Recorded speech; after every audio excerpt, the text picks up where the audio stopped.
Our story started when a friend and former student of Jubilee was shot and killed. His death was devastating for everyone, even for the people who were too young to know what death was. We wanted to end gun violence all over Philadelphia. We started thinking we needed a change. We saw that in order to make a better future, we needed to know what happened in the past. As we talked to elders, we learned fascinating stories that inspired us to inspire others.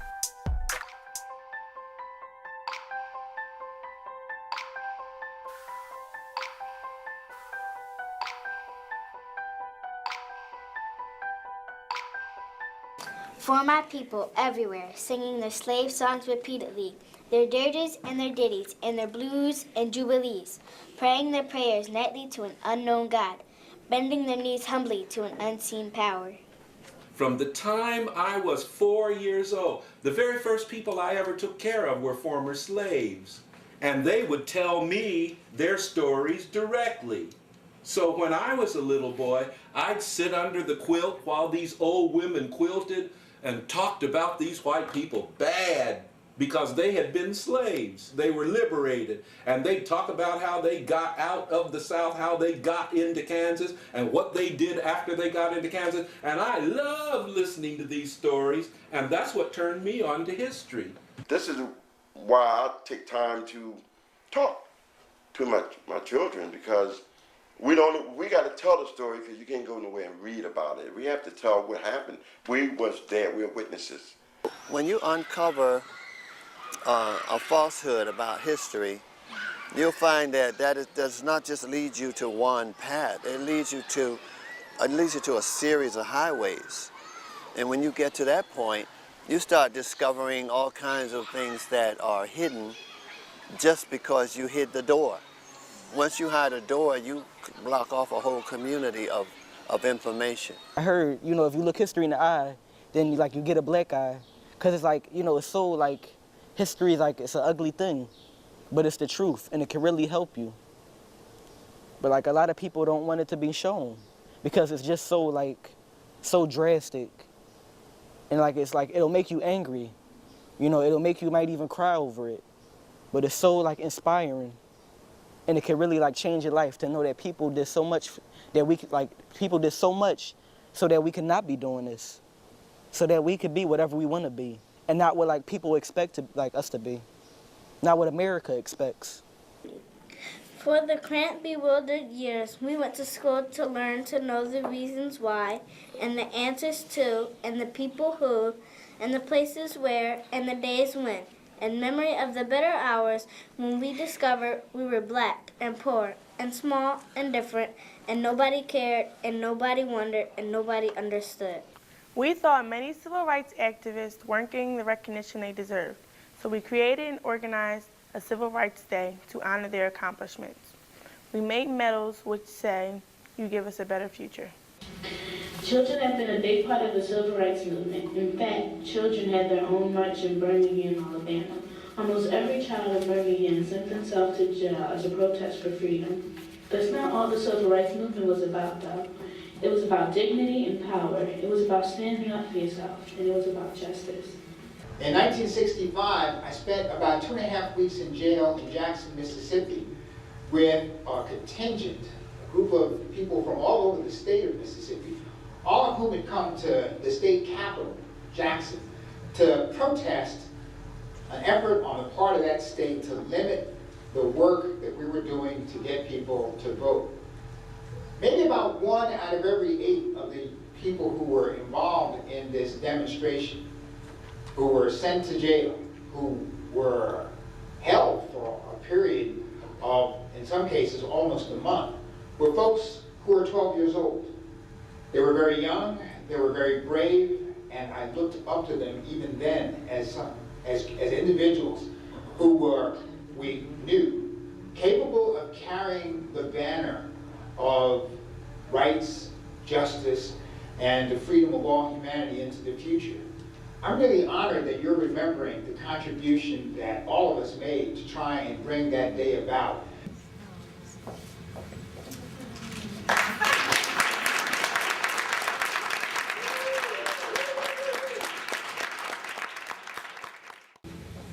In 1963, Malcolm X came to San Francisco, where I was a student at San Francisco State University. And in a kind of exciting and dramatic way, we met him at 4 o'clock in the morning in the dark in the hills of San Francisco, and he talked to us about what he thought we needed to do and what we needed to be involved in. It was the time when he was beginning to build another movement. So out of our experience in the 50s and with Malcolm X also, we decided to create what we call the Afro-American Folkloric Troupe.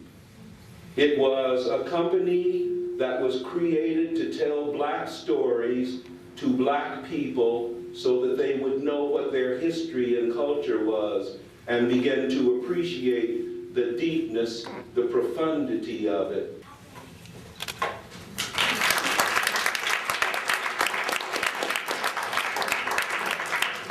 This is the best thing I ever got in my life. Girard College is a school in the middle of North Philadelphia. It's around the corner from my home. It was a school for white male orphans. It was a school that other minorities or other children could not attend. There was a court case involving Girard College to admit black children, black boys. The appeal was lost, and when it was started again, the NAACP, under the leadership of Cecil B. Moore, a prominent lawyer in Philadelphia, decided to demonstrate. What is the significance of the wall at Girard College, or what does it mean to you? Came to Girard College, I got a chance to ask adults about these theories I had. And I got a lot of answers about walls, segregation, what you can do, you can't do, what you better not do. I quit school because I didn't have the fundamental needs just to even go to school, like shoes, socks, change of clothes, gym clothes. I didn't have the attire to go to school without being picked at and harassed in school. When I finally got down to find out what was going on at Girard College, and then finding out what was going on for real inside Girard College about me not being able to come in Girard College, it was just another big wall. Cecil Moore pulled me off to the side and said, someday somebody's gonna look you in the eye and say to you, they're grateful for what you did if you stay out here. He said, because if it takes, he said, if I had somebody gave me a job of chopping a mountain down and gave me a little teeny ball peen hammer, he said, I'll just start banging. He said, I know good and well, if I keep hitting on that mountain, I'm gonna tear that mountain up. He said, that's what the attitude you got to do when you get into these walls of life. Whether how big, how wide, how small, how tall, you're gonna run into these walls. Don't let these walls conquer you, conquer the wall. For my people, blundering and groping and floundering in the dark of churches and schools and clubs and societies, associations and councils and committees and conventions, distressed and disturbed and deceived and devoured by money-hungry, glory-craving leeches, preyed on by facile force of state and fad and novelty, by false prophet and holy believer. My work in HIV, in black communities in particular, focuses a lot on the prison system, and here's why. The rates of HIV/AIDS in prison are 3 times what they are in general society. Why is that? It's because we have, as you just described, a war on drugs. So the people who are in our community who are most likely to be locked up for a non-violent crime, not for murder, not for assault, but who are likely to be locked up and convicted of a felony because they have broken a law, are likely to be people who are engaged or involved in drugs in one way or another. Well, if they're involved in drugs, that means that they're in the group that's at greatest risk for being exposed to HIV. So it's not surprising that our prisons, which contain a lot of people who are ex-drug users or current drug users, also have a lot of people who are infected with HIV. They only stay in prison for about 18 to 24 months. Then they come back to the community. And part of what I've said is that if you really want to prevent HIV, break that cycle. Do something to create communities where the rates of crime go down, where the rates of drug use go down, and the likelihood that a young man will be locked up goes down dramatically. But right now, in the United States, a black man has a 1 in 3 chance of being in prison in his life. That's ridiculous. 1 in 3? 1 out of every 3 black men is going to wind up in prison? They're putting African American people in jail by the hundreds. I don't care whether you have a marijuana in your stick in your hand or something small. They throw you in jail and then it becomes a slave trade, if you will. Because they have him in jail working for nothing. My brother is incarcerated and talking about he's making 35 cents a day. Industrialized slavery, they call it. Industrialized slavery. They put you in jail for anything and have you working. And the system go along with the plan. The people don't have an uprising towards it because they say, well, they said you was guilty, you're a criminal. One saying that really caught my attention was by Dr. Mel Dawn, and he has said, "None of you were born when we were marching, but we were fighting for your souls. We knew you were coming, and we tried to prepare a table for you." And to me, that means that they were thinking about us. They were trying to bring us into a world where we didn't have to drink from a colored water fountain or a white water fountain only, where we could all be equal in the same place, you understand? Where everybody had a chance to step up and speak out on what their differences and what they believed in, where we had a chance to listen to everybody else's voice. Freedom fighters set the table down, and they put down tablecloth, and now it was our turn to put the silverware down, like put the forks, the knives, the spoons, and the plates down, and then also put the bowls and everything down, and then it was time for our next generation to put the soup in. That's how I look at it. It started about 2 years ago. One of our former students was shot and killed, and I went to his funeral. It was the most devastating funeral I've ever been to. He was 18. And when I came back, it was right around Martin Luther King Day, which is a time we always talk about social issues. And I said to the children, what can we do about gun violence? And at first, a lot of them said, we can't do anything. And then one of them said, well, we could have a march. And somebody said, there are too few students. It wouldn't make any difference. And she said, Gandhi had a march, and he started just by himself, and thousands of people followed him. So they decided they would have a march, and then they talked about that maybe a march by itself wasn't enough, that they needed to have a children's campaign. And so they talked about writing a petition and speaking in schools and gathering petitions, meeting with lawmakers, and they actually have done all those things.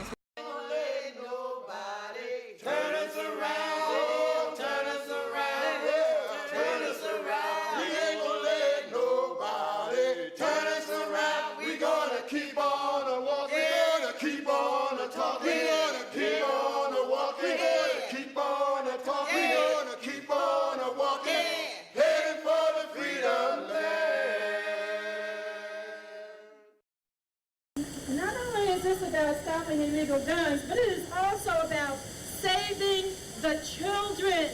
These children are out here today to let this city know that they want the guns to stop. They want people in their neighborhood, all over the community to know that they are sick and tired of seeing people shot down dead.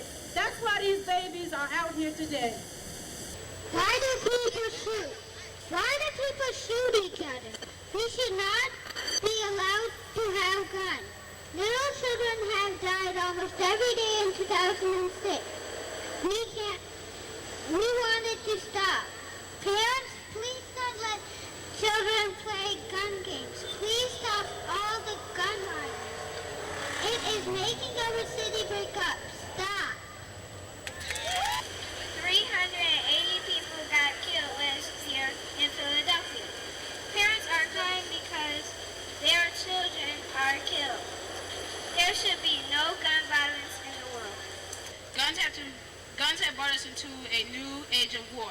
A war between father and son. A war between brothers. a war between every individual in the world, and a war that we can prevent from taking the lives and shedding the blood of even more innocent people. Formed by people standing, staring, trying to fashion a better way, from confusion, from hypocrisy and misunderstanding, trying to fashion a world that will hold all the people, all the faces, all the Adams and Eves, and their countless generations. I think it's a different issue now, though, than it was back then, because back then it was plain black and white. Like, the whites were getting treated better than the blacks. And, like, you could go to an authority and say, hey, we're not getting treated the same way y'all are. And now it's like there is no authority that we can go to. Like, we have to, like, you have to go to communities now, and you have to work on communities instead of going to the government. And you're right, it may not be the same thing, but it is the same. It does come from the same heart. It is the same problem. Not only did our elders and the freedom fighters, not only did they fight injustice, they came together as one. They didn't do it by themselves. It wasn't only one person. Everyone came together as one. Blacks weren't fighting blacks back then. Everybody had to come together to overcome that adversity. So what I'm saying now is they need to take what the elders did, and we need to come together as a community instead of fighting each other. Is there anything you'd like to pass on to other people from your experience? Yeah, I'd like to see this generation of young people become more civic-minded. I would like to see them see the importance of making sure that their civil rights aren't violated. And I don't think they're as conscious of it because everything seems so available. But I think that once you enter into the job market, you'll start realizing that there's a level where you can go and there's a place that you can't go. What do you think, how do you think we as a people can rebuild the community today? It's a very good question, and it's a very good question, and it's even better coming from a young person, because when you look through history, great accomplishments or great movements that made a difference in the world, that made a difference in people's lives, it happened because young people got involved. The 1960s, young people, 16, 17, 20, they were young people, got involved. Stokely Carmichael, young. Martin Luther King, young. These were young men. Muhammad Ali, 21 years old. They were young people who got involved in the social movement in this country. And that's why the 60s was so powerful. Your time starts now. Your time started the day before yesterday. Take your youth, take your young, blissful, beautiful, black, intelligent bodies and get out in the street and do what you got to do. Live. Live free, run fast, run straight. Do what you got to do with your education, your math, your mannerisms, your health. Do what you got to do. Try and live good. And take that education, let that be your lead. Get all the education in the world and go with it. And before I be a saint, I'll be buried in my grave and go home to my Lord and be free.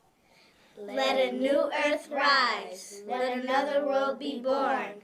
Let a bloody peace be written in the sky. Let a second generation full of courage issue forth. Let a people loving freedom come to growth. Let a beauty full of healing and strength of final clenching be the pulsing in our spirits and our blood. Let the martial songs be written. Let the dirges disappear. Let a race of men now rise and take control.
talking. We're gonna keep on a walking. We're gonna keep on a talking. We're gonna keep on a walking.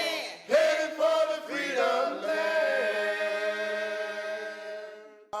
Turn us around. Oh, turn us around. Turn us around. We ain't gonna let nobody turn us around. We're gonna keep on a walking. Keep on a talking. Heading for the freedom land. We ain't gonna let the Supreme Court turn us around. Oh, turn us around. Turn us around. We ain't gonna let the Supreme Court turn us around. We gonna keep on a walking. Gonna keep on